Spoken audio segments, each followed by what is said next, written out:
मित्रांनो, सध्या जिल्हा नाही, बीड जिल्हाच नाही तर मराठवाड्यामध्ये चर्चेचा एक विषय तो म्हणजे ज्ञानराधा. ज्ञानराधानी करोडो रुपये लोकांचे स्वतःच्या काबीज करून घेतले आणि फक्त आश्वासन देत लोकांना 8 महिन्यापासून झुलवत ठेवले. याचाच एक भाग म्हणून अंबडमध्ये लोक उपोषणाला बेमदत उपोषणाला बसलेले आहेत. आपण या लोकांच्या भावना समजून घेऊ की नेमकं यांना काय म्हणायचे, पैसे यांना मिळतील याची शाश्वती आहे का, नसेल तर यांच्या मनामध्ये नेमकं काय चाललं आहे याच्याबद्दल आपण यांना बोलू. दादा नमस्कार.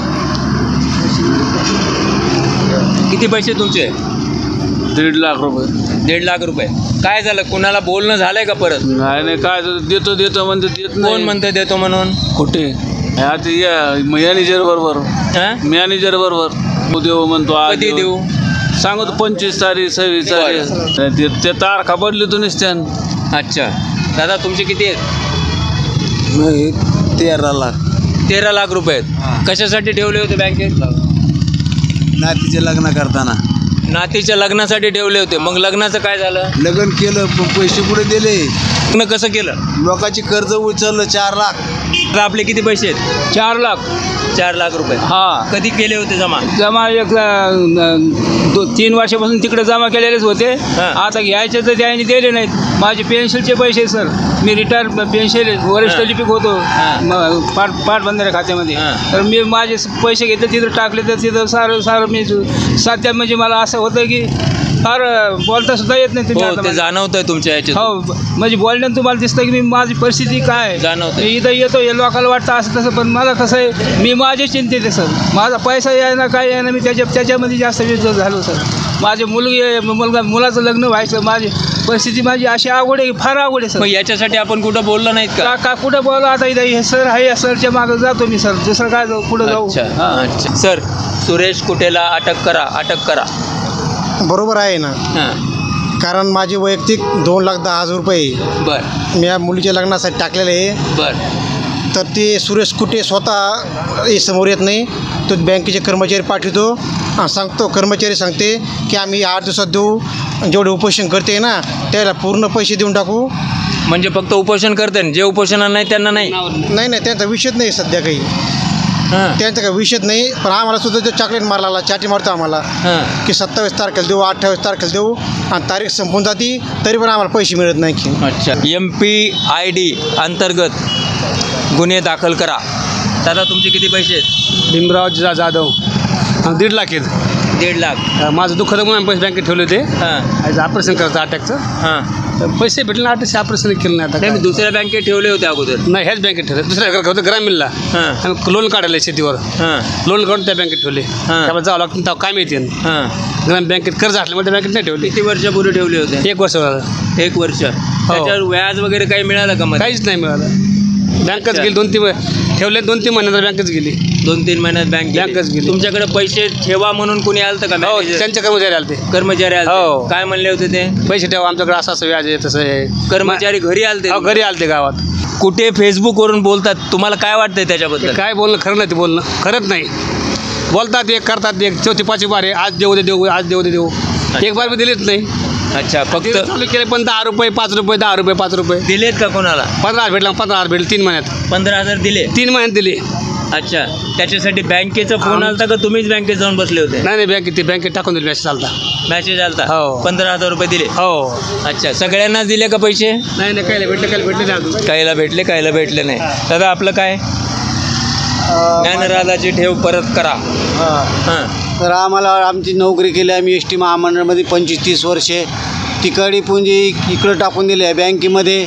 आणि आता उदरनिर्वाहासाठी म्हणलं तर आम्हाला काही रिटायरमेंटला पैसा पगार नाही आहे. हो. आणि म्हणून आम्ही तिकडे टाकले त्या 2 रुपयाच्या आशाना. हो. तर आता आमची बेआशा होऊन गेली, आम्हाला मरण्याची पाळी आली आता एकदम. तुम्हाला काय वाटतं पैसे मिळतील हे? आता थापावर थापाच चालू आहे सध्या. आज देतो, उद्या देतो, आज देतो, असंच चालू आहे. तारीख पे तारीख चालू आहे. अच्छा. हो. तुम्ही इतके दिवस संयम होता का तुमचा? बळच सण पाळा लागला. आता काय तुमच्या डोक्यात आता काय आता चाललं? काय, आता असं वाटतं फाशी घ्याव्या एखादी कुठं तरी, मरून जावा. सर मी स्वतः शिक्षक आहे बरं. आणि माझे GPFचे माझा एक प्लॉट होता तो प्लॉटचा आणि मुलगा माझा नीटची तयारी करतो MBBSसाठी. असे माझे स्वतःचे 23 लाख रुपये मी ज्ञानराधामध्ये मागच्या 6 महिन्यापूर्वी ठेवले होते. आता माझ्या मुलाचं शिक्षण चालू आहे, परंतु मला आज माझ्या अडचणीच्या वेळेस मला एकही रुपया मिळत नाही. मग तुम्ही त्याची फीस कशी भरता? MBBSची तर फीस खूप जास्त असते. हां, नाही तो आता यावर्षी MBBSला लागतोय, परंतु मी ते विषय हां जे क्लासेस वगैरे आहे, महागडे क्लासेस, आकाश क्लासेस औरंगाबाद या ठिकाणी त्याचे क्लासेस चालू आहे आणि मला त्याची फीस भरण्यासाठी आज खूप मोठी अडचण येत आहे आणि त्याला अनेकदा क्लासमधून फीस न पेड केल्यामुळे त्याला बाहेरही काढून देण्यात आलेलं आहे. बँकेला अर्ज वगैरे केला ना? हां, बँकेला हे लिखित केलेलं आहे आणि आम्ही मागच्या 12 फेब्रुवारीपासून सातत्याने तालुका प्रशासन असेल, जिल्हा प्रशासन असेल, पोलीस अधीक्षक असेल यांना वारंवार निवेदनं देऊन आंदोलनं करून त्यांना ही बाब निदर्शनास आणून दिलेली आहे. त्यांच्याकडून काय उत्तर आलं? त्यांच्याकडून फक्त कायद्याची जी प्रक्रिया आहे, कायदेशीर प्रक्रिया चालू आहे अशा पद्धतीचं. कोणती? हां, आमची जी मागणी होती की बाबा सुरेश कुठे आहे आणि त्याचं संचालक मंडळ यांनी जे गोरगरीब ठेवीदार आहेत सगळ्यांचे यांच्या ठेवी परत कराव्यात याच्यासाठी हे आंदोलन आहे. त्यांनी फक्त वेळोवेळी त्यांचा माणूस यायचा, आश्वासन द्यायचा. आम्हाला सुरुवातीला चेक दिले होते, परंतु ते चेक एकही वटलं नाही. चेक किती महिन्यापूर्वी दिले होते? चेक 2 महिन्यापूर्वी चेक दिले होते. जे तुम्हाला मग कुठे परवा तर भाषणामध्ये म्हणले, त्यांचं ते भाषणच असतं कुठेंचं, ते भाषणामध्ये ते म्हणले चेक 90 दिवसासाठी तुमचे व्हॅलिड आहेत. पण नेमकं याचा अर्थ कसा घ्यायचा? नाही, त्यांनी आम्हाला जे मध्यस्थ पाठवलं होता त्यावेळेस अंबडचे DYSP आहेत त्यांच्या मध्यस्थीनं ते झालं होतं आणि आम्हाला 10 दिवसाचा कालावधी दिला होता. 18 तारखेला तुमचे चेक कॅश होतील म्हणे. 18 मार्च. 18 मार्च. हां, 18 मे पण होऊन गेलं. हां, 18 मे पण झालेला आहे, तरी पण अद्यापही ते चेक वटले नाही आहेत. अच्छा दादा, तुमचं काय म्हणणं आहे? मी एक सामाजिक कार्यकर्ता दिनकर माडा आणि माझे पैसे नाहीत, परंतु हे जे माझे सगळे मित्र आहेत ते शिक्षक लोक असतील, डॉक्टर लोक असतील आणि हे माझ्या मतदारसंघातले लोक आहेत. कारण मला एक विचारायचं आहे, काल कुठेनी परत एकदा फेसबुक लाईव्ह केलं, 1 दिवस झाला त्या गोष्टीला, परत त्यांनी तेच ठरलेल्या सगळ्या गोष्टी, विश्वास ठेवा वगैरे. तुम्हाला काय वाटतंय त्याच्यात? नाही, त्यांनी जे आम्हाला आतापर्यंत आम्ही थोडे आशावादी होतो की बाबा तो तारीख जवळची द्यायचा, मग आम्ही यांना समजून सांगायचो 4 दिवस थांबल्याने का सांगितलं हो लोकांना की बा 4 दिवस बापून जर थांबलं, जर पैसे भेटत असतील तर केस करण्यात वगैरे भानगडीत जाऊ नका. मी त्यांना ते बी समजलं, पण त्याची हद्द झाली. आज आमचे 107-8 दिवस झाले, ते दिवसामध्ये सोडून दिले आम्ही आणि बसून येत आम्ही इथं, परंतु त्याचा आम्हाला भरोसा लागा.